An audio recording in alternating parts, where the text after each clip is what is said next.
Hey, everybody. This is a damning indictment against Lindsey Graham and the sitting president by the Georgia Secretary of State. I want you to listen to this right now as it's happening.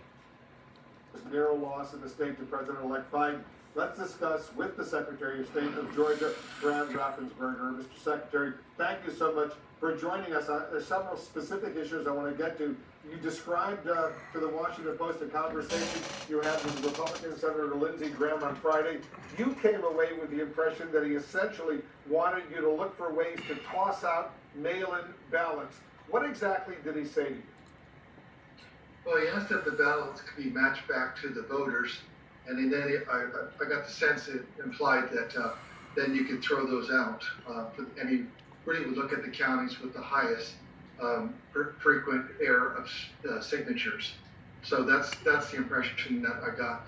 But we've got signature match in place. We have signature match when you request the ballot, absentee ballot, and then we have signature match when it comes in.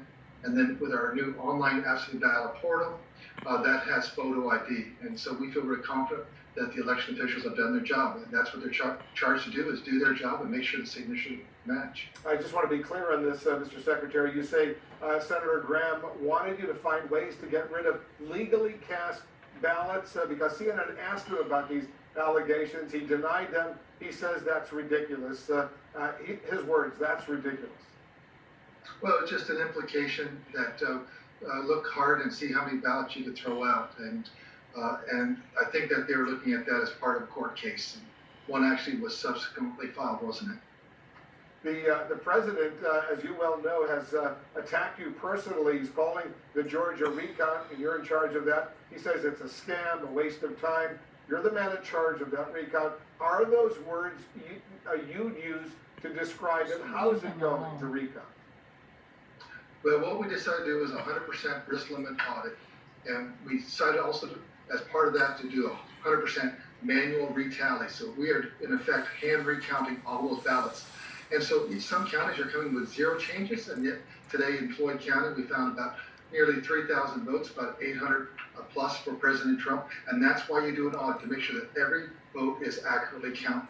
That was a county election error. It wasn't the machine error, but still, that's why you do an audit. It's just like why accountants come in and do audited financials at the end of the day. We want to make sure this vote is very accurate. We understand the national importance of this. And we're in the process of doing it. The counties will be done by the 18th, and we will certify this by the 20th. Those uncounted ballots in Floyd County, what, about 2,600 we're told, and about 800, as you point out, were for President Trump. Was that an isolated incident? Are you sure that's not going on anywhere else? Well, that's why you do county by county, and that's why you do an audit. And that's really, we want to be very thorough and make sure that we capture every single paper ballot that was cast. The paper ballot is the official ballot, and that's why we did this audit. And the error was found, and it was added to the totals. And that's a good thing. Are you sure that, well, let me just rephrase the question. How did that happen?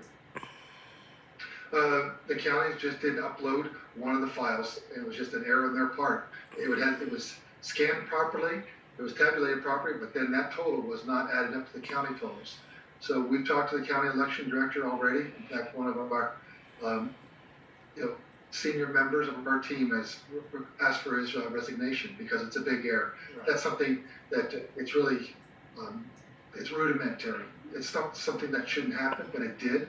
And but we're moving on, and we'll be doing this for 159 counties. Many of the counties are done, but that's why you do an audit. You want to make sure you catch any of these kind of errors, and you make sure that you can really verify the count that you have, so everyone has confidence in the results. And the Biden lead in Georgia is about 14,000. So that one error is not going to affect the final outcome. We'll see what happens when the total recount happens. Is that right?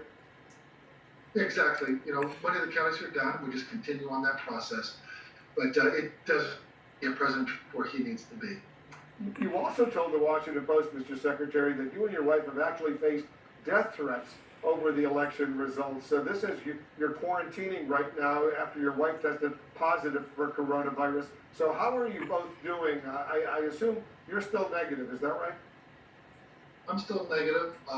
There's some threats that have come in, primarily through my wife's cell phone number. That's a little unsettling for her, obviously. The first ones came in just, more subtle, and then they got more graphic, and then they come in with some vulgarity also.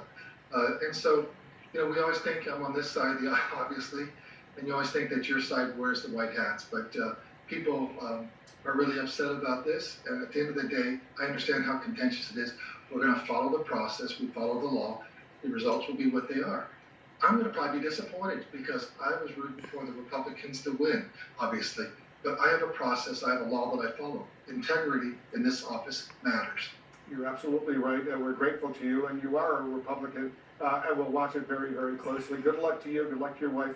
Thanks for everything you're doing. Thank you, Wolf.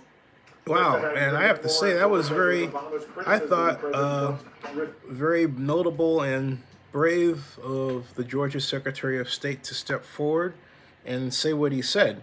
But it gives you the window that there are good folks, out there working on behalf of the United States. Subscribe to Zenny62 and bookmark OaklandNewsNow.com.